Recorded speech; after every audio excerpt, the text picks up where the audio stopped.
आमीन खान से बातचीत करते हुए चौथे वीडियो में ये मैं आपसे जानना चाहता हूँ कि जब ये विद्रोही मेरठ से दिल्ली आ गए उसके बाद एक जलसा हुआ था लाल किले में दीवाने ख़ास में जिसमें बादशाह बहादुर शाह जफ़र साहब ने कई लोगों को चोगे पहनाए थे।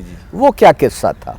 जी एक्चुअली चोगे नहीं पहनाए थे, मैं आपको बताता हूँ क्या था। जो मुग़ल बादशाह हुआ करता था उसके पास ये एक पावर थी, उसके नाम में इतना दबदबा था, उसके पास ये एक पावर थी कि वो जिसको बुला के टाइटल दे सकता था। उस टाइटल के उसमें वो एक गाउन पहनाते थे जिसको खिल्लत बोलते थे, और उसके रिटर्न में, उस खिल्लत के रिटर्न में उनको जो है बादशाह को नज़र देनी होती थी, which was kind of a gift. और उनको खिताब मिलते थे, टाइटल मिलते थे। तो एक तरीके से अगर मैं बादशाह हूँ और मैं आपको खिल्लत पहना रहा हूँ तो आप मेरे से एक लोअर लेवल पे हैं कि मैं आपको गाउन पहना रहा हूँ, टाइटल दे रहा हूँ और अब आप मुझे गिफ्ट दीजिए।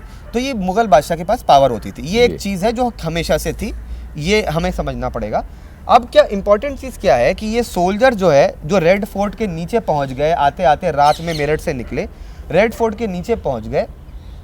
इन्होंने जो है रेड फोर्ट के जब ये गेट पे आए तो रेड फोर्ट के अंदर जो पॉपुलेशन थी, जिसमें जो है बहादुर शाह जफ़र की फैमिली, एक्सटेंडेड फैमिली, नौकर चाकर रहा करते थे, और इसमें कुछ 5000 लोग थे। इन्हें भी पता चल चुका था कि जो है एक रेवेलियन हुआ है मेरठ में, वो बात फैल चुकी थी आग की तरह।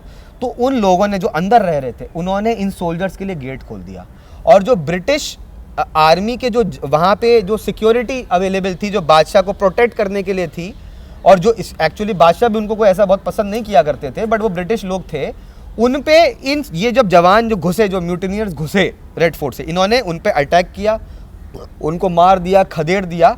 और ये मार के खदेड़ के ये रेड फोर्ट के मेन एंट्रेंस जो कि लाहौरी गेट है उससे अंदर होके दीवाने आम की तरफ चले, और दीवाने आम से फिर दीवाने ख़ास की तरफ चले। अब यहाँ पे एक बहुत ही इंटरेस्टिंग चीज़ आपको ये समझनी है कि दीवाने आम और दीवाने ख़ास में इवन ब्रिटिशर्स को भी पसंद नहीं किया जाता था कि वो घोड़े पे बैठ के आ जाएं, क्योंकि बादशाह की बेइज्जती होती थी।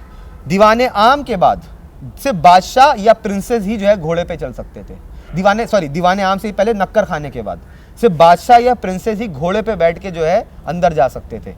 ब्रिटिशर्स के गवर्नर जनरल भी आता था तो मुग़ल बादशाह को ये पसंद नहीं आता था कि वो घोड़े से अंदर चल के आए, जबकि गवर्नर जनरल ओहदे में मुग़ल बादशाह के ऊपर था, उस समय पावर में उस समय ऊपर था, फिर भी उन्हें पसंद नहीं था।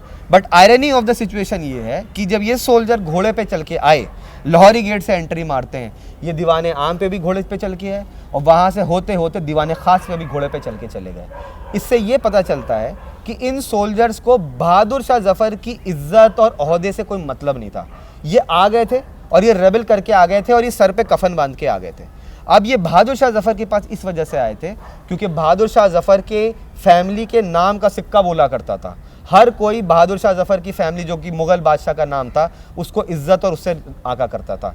तो ये जो रेबल्स थे, इनको ये लगता था कि अब हमारा जो रेबेलियन है उसको अगर एक लेजिटिमेसी देनी है, उसके लिए हमें मुग़ल बादशाह को अपनी साइड पे करना बहुत ज़रूरी है। तो वो जाते हैं मुग़ल बादशाह के पास, मुग़ल बादशाह से कहते हैं कि आप हमारे लीडर बन जाइए।